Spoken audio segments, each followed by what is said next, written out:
Ini pertemuan untuk chapter pertama ya. Abah mengisi kembali di materi di Istek Uber Orion ya. Materinya Kang Budi kita sudah bicarakan sebelumnya, yaitu mengenai baterai sebagai sumber tegangan. Nah, mudah-mudahan materi ini bisa menyamakan persepsi kepada para teknisi ponsel Indonesia umumnya, khususnya para pengguna istek skematik ya. Mudah-mudahan dengan adanya materi mulai dari baterai ini, para teknisi bisa lebih memperhatikan ya, bahwa baterai ini satu perangkat yang merupakan perangkat utama yang mana sebagai penyuplai sumber tegangan kepada smartphone, dan sudah rata-rata ini sekarang banyak diabaikan ya Kang Budi untuk masalah baterai ini. Betul, Nah, Abah kembali mengingatkan kembali tentang pentingnya baterai. Nah, supaya tidak bosan nih melihat wajah Abah bisa share screen kan ya Kang Budi? Bisa. Bung Dilgami sudah di multiple. Ya, Abah izin saja mau share screen ya. Nah, sudah bisa nampak. Sebentar, Abah minta izin. Yuk kita sama-sama belajar ya. Di sini mohon maaf sebelumnya kepada para pengguna istek ya, juga para pemirsa. Bukan Abah berniat untuk mengajari. Di sini Abah sama-sama belajar. Mohon koreksinya jika ada informasi yang Abah sampaikan ini kurang tepat atau keliru ya. Karena Abah pun di sini masih sedang belajar begitu. Terima kasih tadi komen-komennya menyapa Abah. Salam sehat selalu ya. Semua aktivitas rekan-rekan bisa diberikan kemudahan, kelancaran, dan barokah tentunya. Amin. Ya. Abah akan buka saja di sini. Abah sudah mempersiapkan catatan. Ya, nanti insya Allah kalau memang ada yang memerlukan, Abah bisa bagikan karena ini adalah ya bocoran untuk buku saku teknisi ponsel. Ya. Ya, di sini kita bisa lihat ada baterai yang umumnya sudah ada di smartphone. Itu ada 4 jenis, ya, 4 jenis baterai yang biasanya digunakan di smartphone, di ponsel umumnya. Nah, ini kalau yang smartphone ini kebanyakan sekarang mulai dari li-ion dan lithium polimer. Jadi ada 4 Kang Budi ya. Mulai dari zaman dulu kita kenal dengan NiCd atau nikel kadmium, kemudian NiMH atau nikel metal hybrid, dan kemudian ada lithium ion, li-ion dan lithium polimer atau LiPo sekarang. Nah, banyak sekali yang mengabaikan tentang baterai ini. Padahal kita dari informasi yang sering kita dapatkan dari baterai ini, kita bisa kalkulasi ya. Kita bisa kalkulasi atau kita bisa melihat gejala apa saja yang biasanya akan timbul saat ponsel pertama startup. Nah, baterai ini tentunya memiliki bagian-bagian yang sudah pada umumnya kita kenal. Ada jenis baterai yang menggunakan pin 2 pin, kemudian 3 pin, dan yang full itu sampai dengan 4 pin ya. Dan kenapa dimulai dari baterai? Abah memulai dari baterai karena tanpa baterai itu ponsel tidak akan bisa masuk ke mode aktif, bahkan bisa menjadi prima bekerjanya. Ya, mau tidak mau kita harus tahu apa saja yang ada di baterai ini dan kaitannya dengan proses booting. Bukan begitu Kang Budi ya? Iya, betul Mas. Ya, nanti Kang Budi bisa ambil salah satu contohnya ya. Silakan nanti kita kolaborasi saja Kang Budi. Karena memang Abah juga nanti tidak bisa menggerakkan untuk skematiknya ya. Takutnya di sini ada delay begitu Kang Budi. Ya. Nah, di sini Abah coba ya. Mudah-mudahan tidak delay, tapi Kang Budi siapkan aja Kang Budi. Bebas lah untuk masalah contoh ya. Kita random aja Kang Budi. Kang Budi persiapkan skematik. Abah nanti akan membahas ada yang menggunakan sistem penakar arus, baik itu nanti yang di jalur power positif atau ya ada yang menggunakan penakar arus di jalur negatif ya. Nah, baterai itu seperti biasa ya, ada yang dinamakan dengan potensial positif charge ya dan juga potensial negatif charge. Jadi harus kita bedakan dulu kedua jalurnya tersebut. Pada umumnya ini kalau untuk di baterai sendiri ada penanda positif, berarti itu potensial positif, dan yang tandanya negatif itu potensial negatif ya. Nah, perlu kita ketahui bahwa nanti di baterai itu akan ada tampil yang dinamakan seperti ini ya, yang akan ditampilkan di baterai ini nanti seperti ini. Nah, rekan-rekan bisa lihat di sini ya. Saya di sini ngambil yang tipe lama, tidak jadi masalah, tapi yang terpenting adalah rekan-rekan bisa memahami informasi apa yang kita bisa dapatkan dari properties baterai yang sedang digunakan oleh ponselnya ya. Nah, sebagai contoh misalkan di sini ada nilai misalkan 3,8. Nah, di sini 3,8 volt itu adalah yang kalau Abah sebut di sini nominal voltage-nya. Nominal voltage reference-nya itu 3,85. Sifatnya di sini bahwa baterai mengkondisikan sebagai sumber tegangan ke ponselnya itu dengan nilai 3,85 sebagai volt reference. Yang dianjurkan bahwa sistem perangkat ponsel pada umumnya akan bekerja lebih baik dengan standar tegangan senilai 3,85 volt. Nah, kenapa Abah sampaikan ini dulu ya? Karena nanti bisa rekan-rekan mengerti dulu gitu kan tentang baterai. Tidak ada lagi rekan-rekan yang mengukur baterai dengan menjulurkan lidahnya ya, Kang Budi. Kita gunakan sangat tidak bijak sekali indera perasa dijadikan indera pengukur kan begitu. Sedangkan teknisi kan indera pengukurnya adalah avometer. Ya. Nah, tadi saya sampaikan di sini ada 3,8 itu volt reference-nya ya. Dan kita bisa lihat di sini rated capacity-nya atau di sini itu kaitannya dengan muatan listrik ya, muatan listrik yang bisa ditampung oleh baterainya sendiri ya, itu dalam bentuk mili ampere hour. Nah, ini Abah sudah buatkan catatannya di sini. Ada nominal voltage, kemudian ada rated capacity. Nah, ini kaitannya nanti adalah teknisi bisa menghitung berapa jumlah arus yang akan keluar dari baterai ini per satuan waktu, khususnya jam di sini. Nah, kenapa ini harus dibahas? Nanti ini ada kaitannya dengan proses pengisian atau charging, begitu. Kemudian di sini ada tulisan limited charge voltage ya, atau kita tampilkan di sini ada yang dinamakan dengan charging voltage limit. Ya. Charging voltage limit ini berarti batasan maksimum tegangan yang bisa diterima oleh baterai. Nah, dulu sebelum adanya edukasi dari dasar ini, rata-rata kalau baterai kosong langsung ditembak pakai power supply tanpa menghiraukan berapa sisa baterai, kan begitu Kang Budi? Ya, langsung main tembak dengan voltage yang besar, akhirnya power supply-nya yang kena. Itu udah balik lagi, apalagi power supply yang menggunakan digital, biasanya langsung error, begitu.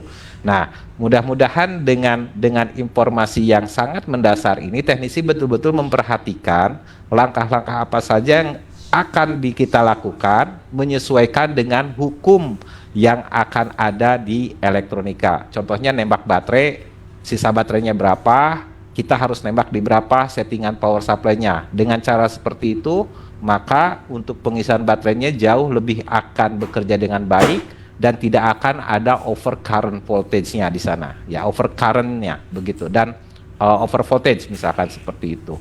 Nah, di sini baterai Abah garis bawahi ada properties yang harus diperhatikan, yaitu Abah tambahkan di sini VBAT properties-nya ya. Ada nominal voltage, kemudian ada limited charge voltage, kemudian ada rated capacity-nya.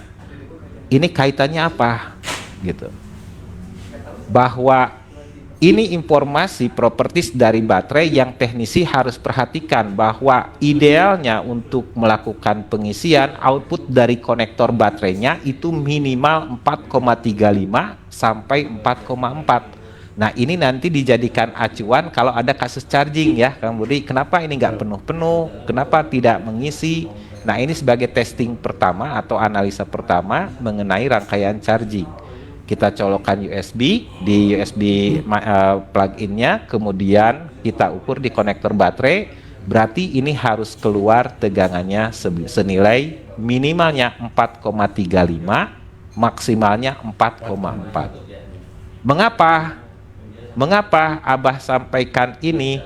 Nah, baterai itu tentu tidak akan tetap selalu 3,8 ya. Apalagi kalau misalkan sering digunakan, otomatis akan ada penurunan volume atau value nilai dari voltage itu sendiri.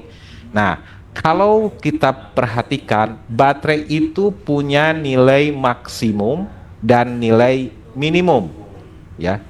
Baterai ini maksimumnya itu adalah 4,2 volt. Secara logika ya, baterai itu punya nilai maksimumnya adalah 4,2 volt. Secara logika, kalau pengisi nilainya di bawah dari nilai maksimum baterai, otomatis baterainya tidak akan penuh. Begitu, ya kan?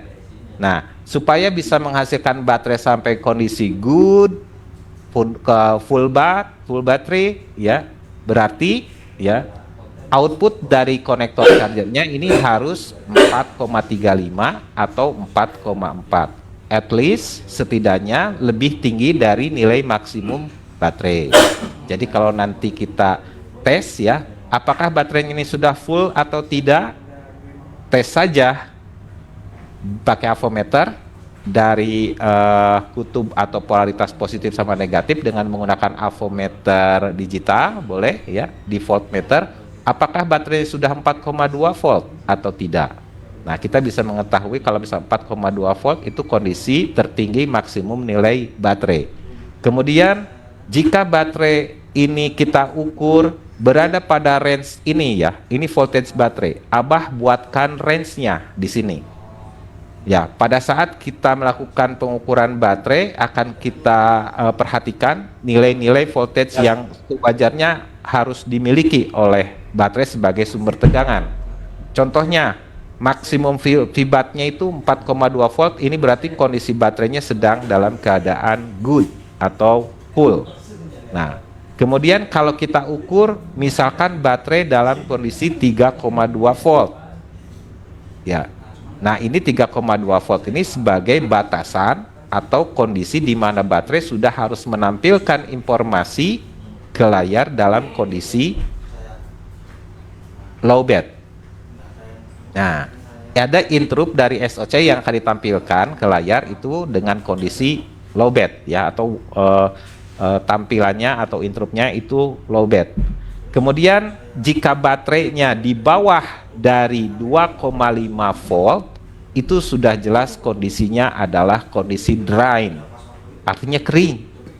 Nah, kondisi drain seperti ini ya, otomatis kita tidak bisa lagi menggunakan USB sebagai pengisi dari baterainya. Ya, artinya harus menggunakan baterai aktivator. Kenapa? Secara logika, kalau baterainya masih dalam kondisi di atas drain device lockout atau DDLO, misalkan di atas 2,5 volt, begitu kita colokkan USB, maka akan tampil di LCD atau di layar, di monitor, itu langsung misalkan ada gambar baterai sambil gambar petir seperti itu. Jika memang kondisinya bisa baterai ini ditentukan lebih dari 2,5 volt. Nah, kenapa? Nah, tidak akan tampil gambar atau kondisi di layar itu proses pengisian jika sisa baterai tidak memenuhi syarat-syarat atau nilai yang sudah Abah tampilkan ini ya. Yang pertama itu harus di atas 3,2 atau di atas 2,85 sebetulnya. Kenapa? Ya. Jika sisa baterainya jika sisa baterainya di bawah 2,85, otomatis RTC-nya, real time clock dari internal IC powernya tidak akan bisa bekerja. Denyut frekuensi pertama yang harus dimiliki oleh sistem bootingnya ponsel ini tidak akan bekerja. Boleh dicoba kalau sisa baterai di bawah 2,85. Sedangkan RTC-nya sendiri membutuhkan tegangan 2,85. Otomatis kalau RTC tidak bekerja, sleep clock juga tidak akan bekerja, maka timer di internal pun sistem tidak akan bekerja. Sedangkan dalam proses pengisian itu ada yang dinamakan timer, ya. Timer untuk pengisian juga berpengaruh. Makanya ini kaitannya kenapa di baterai sampai ada tulisan miliampere hour. Nah, jadi korelasinya atau hubungannya mengapa nilai-nilai properties yang ada di baterai ini wajib kita perhatikan. Dan ada informasi tambahan dari Abah, ya, mengenai kondisi baterai voltage-nya itu sendiri. Ada yang dinamakan dengan kondisi drain, di mana kondisi baterai setelah kita ukur di bawah dari 2,5 volt. Kemudian dalam kondisi UVLO atau under voltage lockout, artinya dia tidak akan menjalankan sistem secara baik, itu di kondisi baterai 3,2 volt dan kondisi maksimumnya adalah 4,2 volt. Begitu. Nah, sekarang kaitannya dengan yang akan ditampilkan di baterai, misalkan kondisi daya atau watt hour, ya. Ya. Kondisi baterai watt hour. Apa ini kaitannya? Kaitannya nanti juga dengan proses pengisian. Jadi tidak sembarangan kita melakukan pengisian baterai, ya. Ini pun nanti akan menyesuaikan dengan tipe dari rangkaian chargernya, apakah dia support dengan chargernya sebagai penyuplainya. Nah, kenapa dari pabrikan misalkan diberikan charger bawaan? Nah, dengan charger bawaan ini sudah tentu dengan penghitungan maksimal dan kalibrasi kabelnya juga ikut dilibatkan. Jadi tidak asal main charger. Nah, otomatis pabrikan sudah mengkalkulasi kebutuhan dari suplai tegangan dari charger untuk menyuplai baterai ini sesuai dengan nilai dayanya juga ada di sini, ya. Contohnya tadi Abah menampilkan, misalkan di sini contohnya, misalkan untuk daya yang ditampilkan di baterai, misalkan seperti ini, ada rated capacity-nya, ya, 15,14 watt hour. Ini daya. Nah, kalau kita kaitkan, daya itu punya rumusnya adalah, ya, power sama dengan voltage dikali dengan current. Nah, currentnya. Ini nanti kita tinggal masukkan saja, dan sebetulnya teknisi tidak usah menghitung, ya.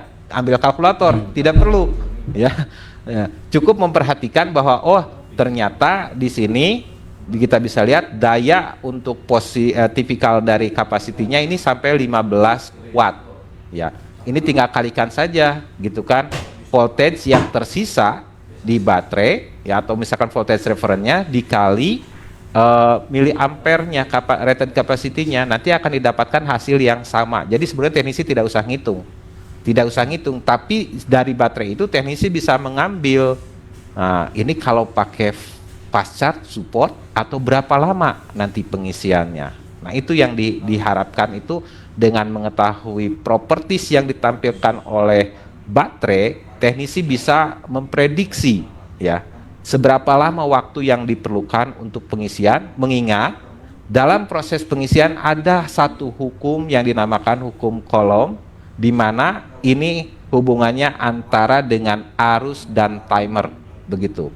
Berapa jumlah arus yang akan didapatkan oleh baterainya, kemudian dibutuhkan berapa lama untuk proses pengisiannya. Mudah-mudahan ini nanti bisa membantu teknisi, ya, begitu.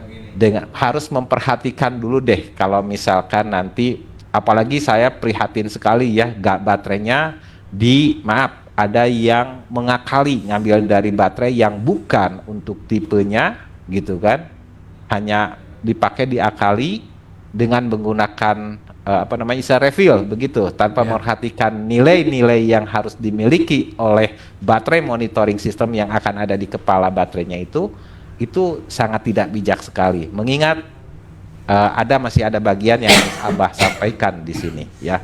Ini baru properties Kang Budi. Mungkin sampai di sini dulu, ada tambahan atau ada koreksi Kang Budi, silakan. Ya. Kayaknya nyimak sebelum Abah lanjutkan ini. Yang mau ngopi dulu, yang mau bakar rokok dulu.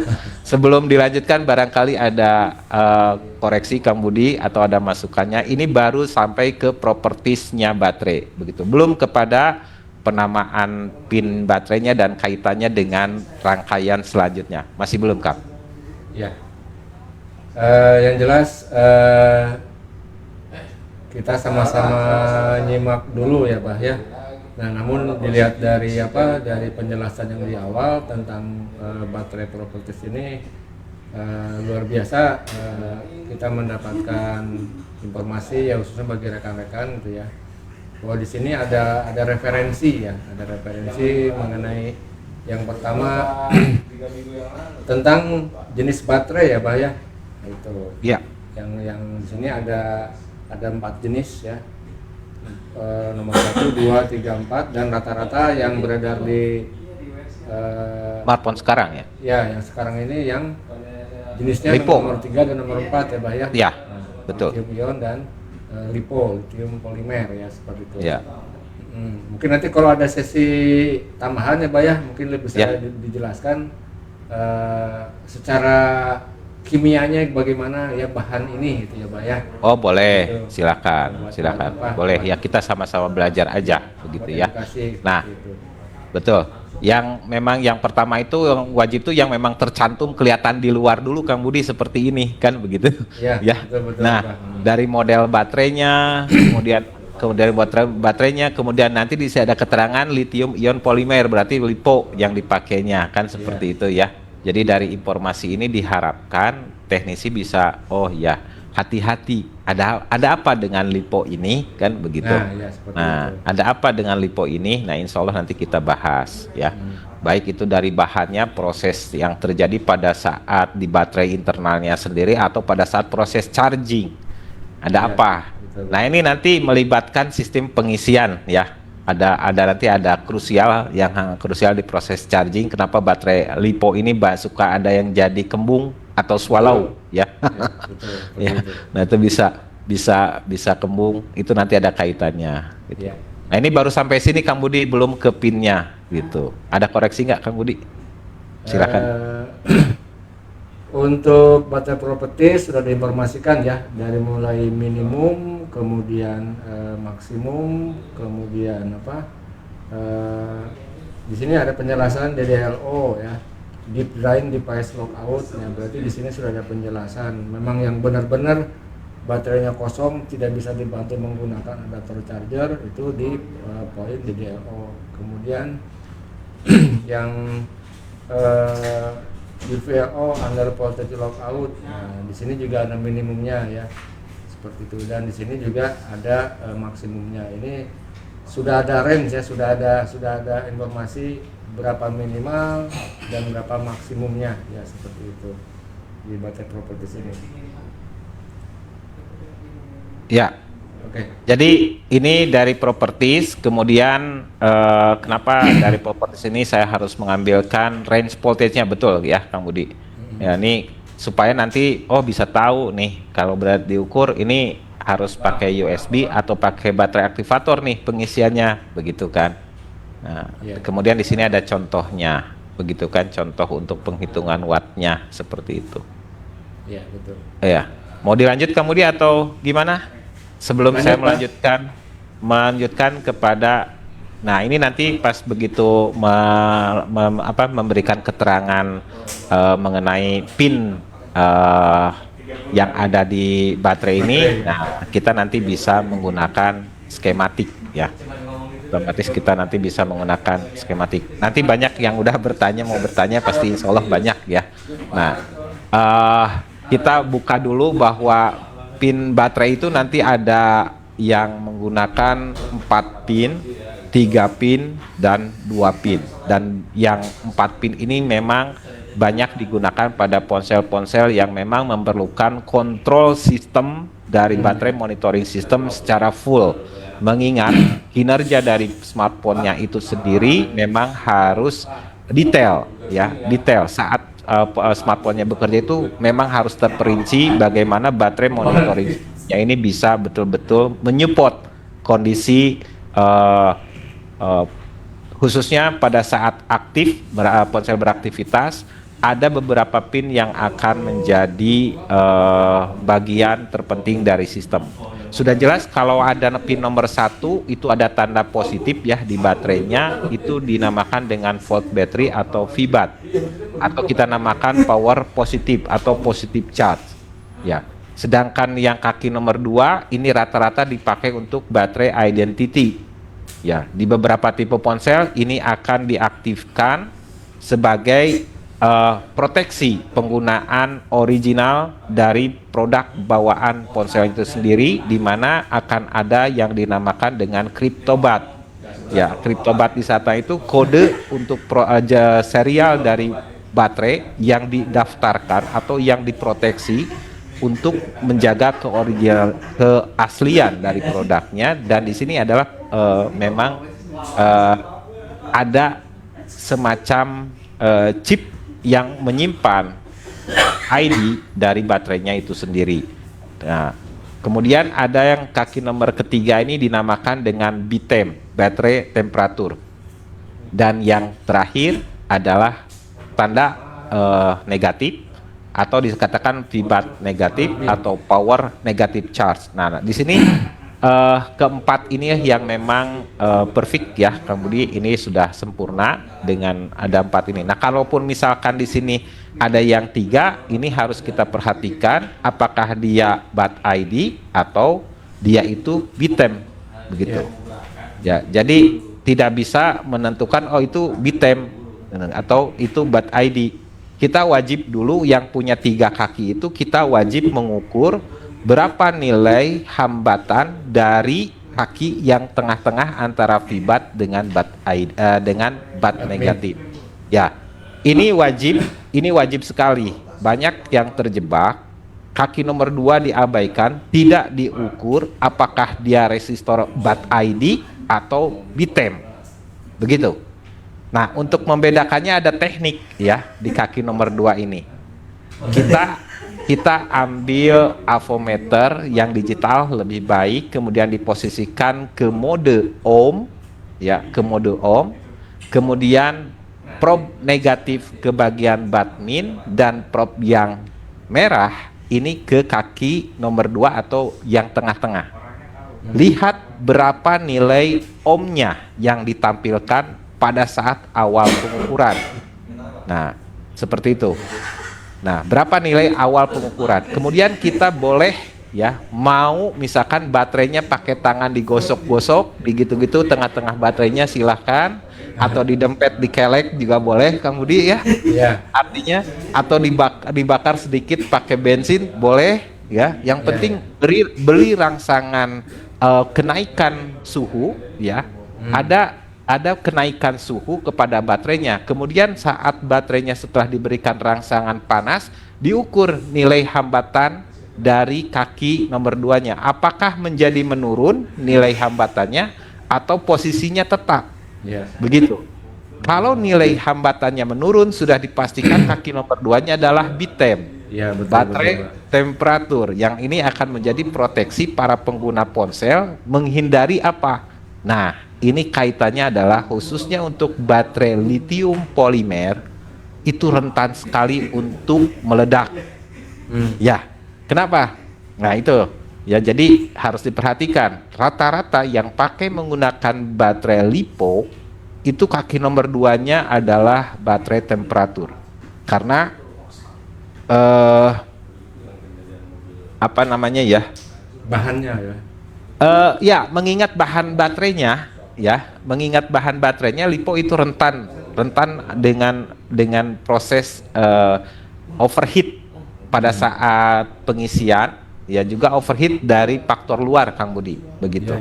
Ya, ini harus diperhatikan. Jadi ada pengontrol suhu di baterai yang sangat membantu para pengguna ponsel khususnya untuk menghindari eksplosif ya atau ledakan yang disebabkan oleh terjadinya overheat. Nah, jadi tadi ya poin yang pin baterai ini bisa kita tes dengan cara ya mengukur nilai hambatan yang ada di pin 2 ini ya atau tengah-tengah di antara polaritas positif dan negatif dengan menggunakan avometer, kemudian diberikan rangsangan panas ya. Kalau Kang Bundi mungkin didempet di kelek ya, Kang Bundi taruh sini ya, seperti termometer ya. Itu jelas BTEM itu nanti rata-rata di sini yang digunakan adalah jenis NTC ya, negatif thermal coefficient resistor ya. Ini adalah sensor suhu nanti yang akan dipakainya. Itu informasi dari baterai yang menggunakan 3 pin ya. begitu. Nah, sedangkan yang menggunakan 2 pin ya, ini menggunakan 2 pin, ini adalah rata-rata yang menggunakan sistem kontrolnya diserahkan sepenuhnya kepada power management yang ada di mainboard. Begitu, Kak. Nah, sementara yang dibutuhkan hanya positive charge dan negative charge. Artinya kenapa saya menyebutkan positive charge dan negative charge? Karena memang wajib ada kaitannya VBAT plus dengan VBAT min ini akan berbeda alur ya, arah pergerakan elektron saat baterai digunakan dengan saat proses pengisian. Jadi ini akan bertolak belakang alurnya seperti itu. Makanya di sini tetap negatif juga harus diperhatikan ya, tidak boleh diabaikan. Ah, ini negatif, nanti ada kita abaikan saja biar tidak usah dibahas. Kata siapa? Di sini wajib untuk dibahas juga, begitu ya. Yuk kita belajar, kita samakan persepsinya. Saya tidak ada maksud menggurui ya, Kang Budi. Saya hanya memberikan informasi apa yang saya dapatkan atau saya pelajari selama ini. Mudah-mudahan bisa bermanfaat untuk rekan-rekan agar lebih memperhatikan dan kita sebagai teknisi tahu persis ranah pekerjaan kita, begitu gitu ya, tidak main lidah lagi. Kadek Kang Budi ngukur pakai lidah ya, nggak boleh itu, nggak bijak. Selain kalau konsumennya lihat itu langsung batal itu nyervis, dijamin. Kenapa? Baterai saya jadi bau katanya gitu. Ada rasa. Itu jangan melakukan hal seperti itu depan customer ya. Aduh, itu kan kita sudah ada alat ukur ya, sangat bijak sekali kalau mengukurnya pakai avometer. Nah, ini baru ke pin Kang Budi ya, baru ke pin. Kenapa? Ada hal yang perlu diperhatikan adalah 2 kontrol dari jalur baterai, yaitu BAT ID dan jalur temperatur. BTEM ini adalah sensor suhu ya. Ini rata-rata kaki nomor 2 itu kalau untuk lipo ini adalah baterai temperatur untuk menjaga overheat. Saat apa overheatnya? Saat overload charging process dan source power terjadi short ya, overcurrent. Nah, seperti itu. Jadi BTEM ini sangat membantu para pengguna ponsel. Nah, bagaimana cara menentukan ini baterainya original atau tidak? Boleh aja auto shortkan aja pakai pinset, misalkan VBAT positif sama negatif, atau pakai avometer juga boleh ya. Kira-kira mana yang akan terbakar baterainya, berarti nanti untuk overcurrent protectionnya tidak dimanfaatkan atau tidak ada proteksi di baterai itu ya. Nah, ini perlu diperhatikan. Maaf ya, mohon maaf, ini saya tidak ada maksud untuk menjatuhkan, tapi rata-rata kalau yang tidak menggunakan proteksi di baterainya itu rata-rata produk yang ya sudahlah, mungkin paham ya. Jadi kalau misalnya ada yang menawarkan baterai, boleh ini original apa tidak, atau ini proteksi apa tidak, boleh langsung aja tes. Yang namanya teknisi kan harus menjaga, jangan sampai begini, nyerpis misalkan, ganti baterai di tempat kita, terus pas pulang konsumen komplain baterainya meledak, kan begitu. Ini jangan sampai seperti itu. Dan ini tolong, ini hanya konsumsi untuk kita aja ya, gitu kan. Ya, nah, betul, Pak. Jadi baterai positif sama negatifnya Anda boleh tes langsung, hubungkan sama itu, sama alat ukur, bener gak ini sekian ampere, atau percikannya langsung berasap atau tidak, kan seperti itu. Kalau yang pakai proteksi untuk BTEM atau sensor ini ya, overcurrentnya sama over temperatur, dia akan menghentikan sistem output atau perjalanan arusnya. Nah, itu informasi aja ya. Boleh dicoba, tapi ditanggung sendiri, do it by yourself and Ya, ya. your own risk. Ya, gitu. Nah, nanti kita bahas ya mengenai jalur-jalur dari VBAT, kemudian BAT ID, kemudian baterai temperatur ya, dan nanti bagaimana kepala yang ada di baterai ini ada yang dinamakan dengan baterai monitoring system ya. Nah, insya Allah mudah-mudahan dibantu dengan Kang Budi ya, bahkan saya sendiri pun nanti mempersiapkan. Kita akan tracking apa komponen yang diletakkan di masing-masing jalurnya itu, baik di jalur VBAT, di jalur BAT ID, di jalur BITEM, akan digunakan komponen elektronika apa saja, kemudian konfigurasi pemasangan komponennya seperti apa, dan apa ya tujuan dari penempatan komponen tersebut. Insya Allah kita buka ini dengan bantuan istek skematik dan dipandu juga oleh Kang Budi. Akan kita random saja gitu kan. Silakan request apa Kang Budi, misalkan ada peserta yang request untuk masalah jalur baterai di tipe ponsel ini, kita lihat ada komponen apa yang dimanfaatkan di masing-masing jalur itu dan apa tujuannya. Bagaimana cara menghitung atau misalkan minimal bisa mengetahui alur kinerja dari rangkaian yang dengan konfigurasi komponen yang diletakkan di pin-pinnya baterai. Begitu pembuka dari Abah, mudah-mudahan bermanfaat ya. Saya serahkan lagi ke Kang Budi sambil nanti saya mempersiapkan membuka skematik isteknya. Hatur nuhun Kang Budi, mangga bilih aya nu bade ditambihan. Takutnya ada yang mau ditambah sama Kang Budi atau ada yang hiburan dulu, mangga sambil saya membuka istek skematik. Terima kasih ya Pak, luar biasa ya.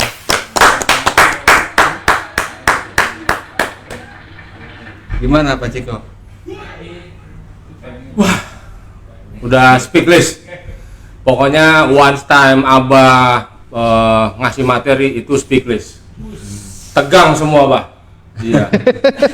Jadi biasanya kalau kita buka konektor baterai atau junction ya, istilahnya board to board baterainya itu ada junction untuk baterai, otomatis kita yang harus diperhatikan adalah pin 1 atau pin baterai VBAT, kemudian BAT ID dan BITEM juga untuk groundnya, itu kan diperhatikan dulu di mana letak gauge-nya, begitu kan? Iya. Nah, itu Kang Budi paling silakan nanti boleh mengacu kepada pertanyaan yang ada dari para pemirsa ya, disesuaikan dengan materinya. Kemudian ambil contoh kasusnya boleh, dibuka skematiknya juga boleh. Kita lihat penempatan komponen di setiap jalurnya ada apa saja dan harus seperti apa sistem atau alur kerjanya di konektor baterai ini. Silakan Kang Budi. Oke Pak, saya izin share screen dulu ya Pak ya. Ya. Saya coba buka Excel Orion-nya. Bung Ryogami. Mau buka Excel? Ya. Ya Yud, masa mau buka celahnya? Pak Ciko mungkin saya akan coba atau Guru Abah saya buka di ini ya. Redmi 13C 4G ya, di brand Xiaomi ya. Ada apa dengan konfigurasi di konektor baterai Redmi 13C 4G? Nanti kita coba jalan-jalan ke Infinix ataupun Samsung gitu ya. Oke. Nah, sini saya langsung ketikkan aja Redmi 13C. Nah, di sini saya akan panggil skematiknya dan layoutnya ya. Untuk skematiknya, untuk informasi seperti apa rangkaiannya, dan layoutnya untuk mengetahui di manakah letak si konektor baterainya ya. Nah, sepertinya yang ini Pak Jeko ya. Ya. Untuk konektor baterainya, di sini juga ada penjelasan simbol plus sama min ya. Coba saya koneksikan. Oke. Nah, informasinya seperti ini ya Pak ya. Gitu. Eh,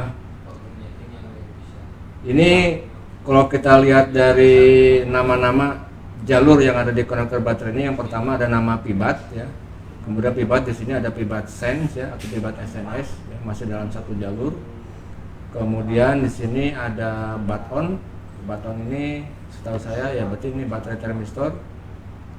Kemudian ini ada Bat ID dan ini adalah ground. Nah, ini kayaknya lengkap ya, Bah ya.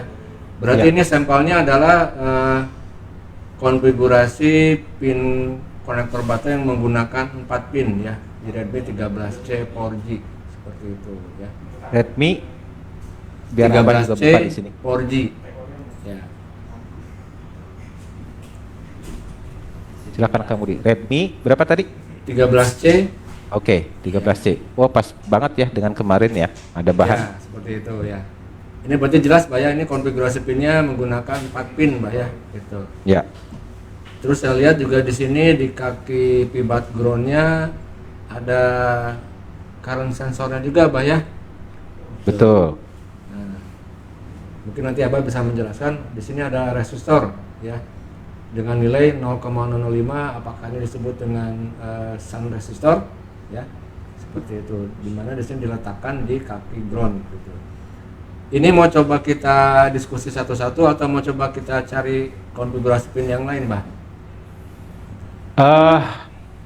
Boleh ada perbandingan aja, Kang, yang pakai Perbandingan 3 kaki, misalkan kalau ada ya kemudian di sini biasanya di Samsung tuh, gitu Ya, kan? 3 kaki di Samsung ya, Bah ya. Oke. saya Ya, coba. ada biasanya 3 kaki. Nah, yang 2 kaki nggak usah dibahas ya, Ya. ya, karena Yang berarti dua kaki penyerahan. biasanya di tablet ya, Bah ya, kalau nggak Ya, salah. tablet, dan memang itu penyerahannya nanti ada di power management interface, itu ada di sana. Jadi ya yang dibahas mungkin yang contoh menggunakan 3 kaki dan yang 4 kaki, kemudian yang harus kita perhatikan jalur BTEM dan jalur BAT ID. Nah, seperti itu aja dulu kamu di. Coba berikutnya saya buka di A20 ya, Samsung A20. Saya buka skematiknya, kemudian buka layoutnya ya.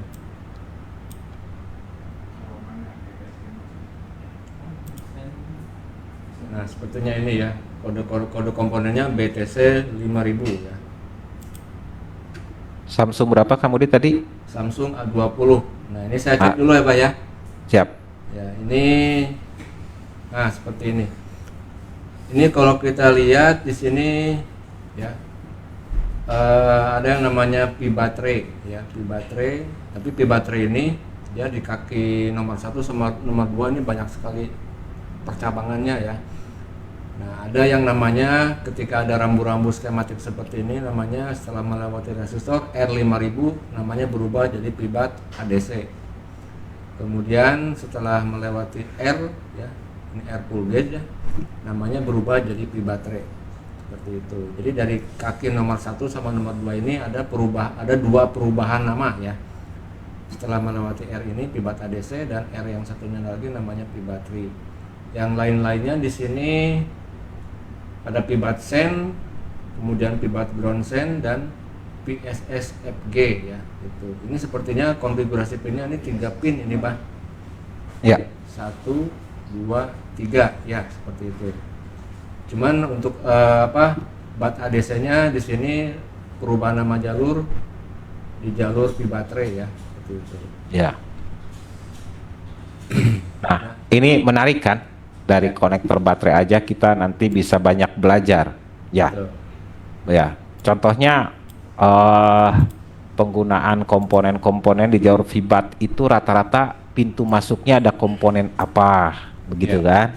Kenapa harus diletakkan dioda dan di sana diposisikan paralel? Nah, itu kan hal-hal yang kecil seperti itu ya, dan ya rata-rata kan jarang yang bertanya mengapa harus ada komponen itu, atau misalkan nanti aja pas begitu ada kasus kenapa ya baru banyak yang bertanya gitu. Justru belajar itu dari awal seperti ini ya, penempatan komponen di pintu masuk VBAT sebagai primary power source. Karena VBAT ini keempat kakinya itu luar biasa sekali kalau dibahas ya. ada tadi kata kami itu ada perubahan nama jalur, ya otomatis nanti akan ada perubahan sistem kerja seperti itu. Ya. Nah, Kang Budi mau bahas yang mana dulu? Silakan Kang. Bung Ryogami, boleh ditampilkan kembali? Yang 3 kaki dulu atau yang 4 kaki langsung yang apa lagi rame misalkan Redmi 13C tadi? Ya, boleh yang ini dulu Pak ya, yang 4 kaki dulu ya. Ya. Di sini ada pibat, kemudian namanya berubah jadi pibat sen. Ya. Kalau menurut saya nih kayaknya kalau untuk pibat ini jelas arus dan tegangannya nanti yang akan dikonsumsi gitu ya. Si tegangan yang bersumber dari baterai, tapi kalau pibat sen ini sebagai sensor gitu ya. Gitu. Ini biasanya kalau kita tracking pibat ini biasanya distribusinya banyak ya. Ini kita kunci dulu, ada di halaman 18 ya baterai konektornya. Pibat ya. Nah ini salah satunya masuk ke IC switch charger ya, seperti itu. Nah, ini contoh pibat yang di konektor baterai ini arus dan tegangannya yang dikonsumsi. Nah di sini pibat juga di sini namanya berubah jadi pibat sen ya.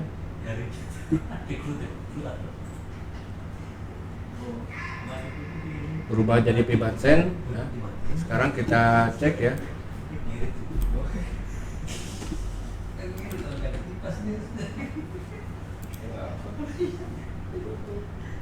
Pibat sen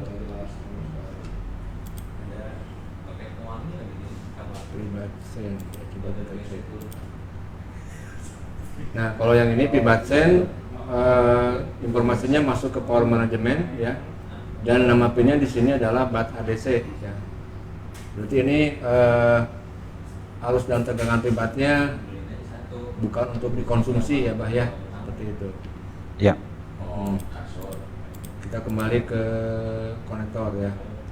Kemudian di sini, nah ini ada bat ID ya, bat ID. Kemudian ada resistor.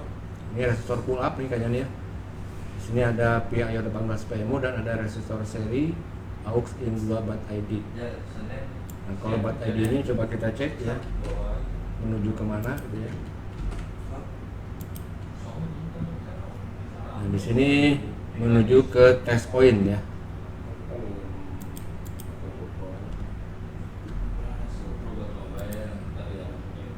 Kemudian ini aux in 2 bat ID ya.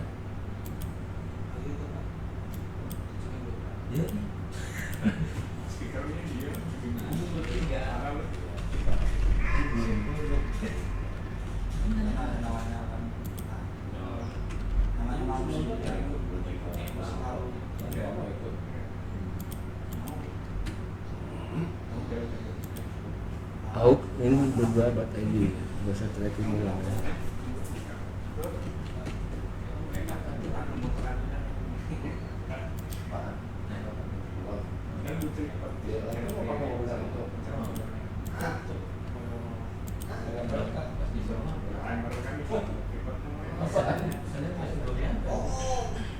Nah ini masuk ke SOC ya Bang ya, untuk yang aux in 2 bat ID ya. Ya. Jadi syarat kerja untuk SOC juga kan itu. Betul ya. Ya. Kembali ke halaman konektor baterai ya, di sini sudah ada informasi yang pibat ini pasti distribusinya banyak ya. Kemudian kalau pibat sen tadi masuk ke power management, ke kaki bat ADC ya. Ini aux in bat ID, ini ke SOC ya. Kemudian yang terakhir di sini bat on. Ada bat temp on ya, coba kita cek yang ini.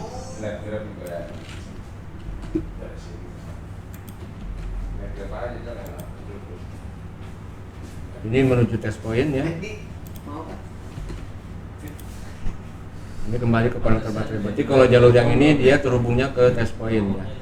Ini ada resistor pull up ya, PBIP 28 PMU ya. Kemudian bat on. Nah ini yang baterai transistornya ya. Nah Ini masuk power management bah di kamar charger IF ya. Charging control ya.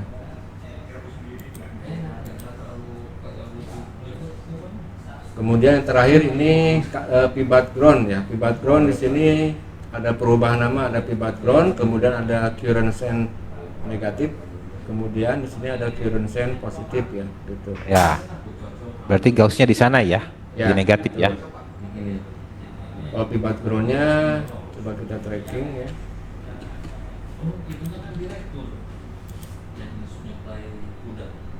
Pivot ground.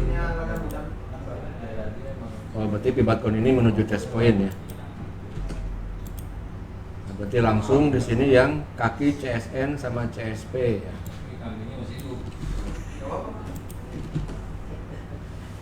CSN. Jauh semua nyampe. Nah, ada di kamar gauge ya Bah ya, atau gauge Ya.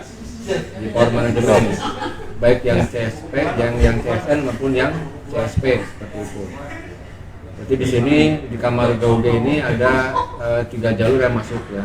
Pivot sense yang perubahan nama jalur dari pivot, kemudian CSP dan CSP yang pivot ground ya. Ya. Seperti itu. Berarti masuk ke MT ya. Berarti ke MT 6358 ya. 6358 ya. Ya, bagian power management. Jadi dari konfigurasi 4 pin ini informasinya seperti itu ya Pak ya. Ya. Baik ya. Nah, ini kan tadi Kang Budi membahas langsung ke yang lengkap ya. Ya, Ya, yang ini lengkap, yang betul. yang ponsel yang smartphone lah dikatakan. Nah, ada yang perlu diperhatikan itu jalurnya baterai temperatur. Itu sangat mengganggu sekali ya, sangat yang jelas itu baterai temperatur itu dia sistem tidak akan bisa berjalan sempurna ya jika baterai temperaturnya bermasalah. Nah, itu kan dia akan menginterupsi si SOC untuk selalu menampilkan warningnya atau interruptnya. Ini sampai betul-betul harus sudah beres ya, harus benar-benar beres baru bisa masuk ke sistem dan sistemnya bisa berjalan normal.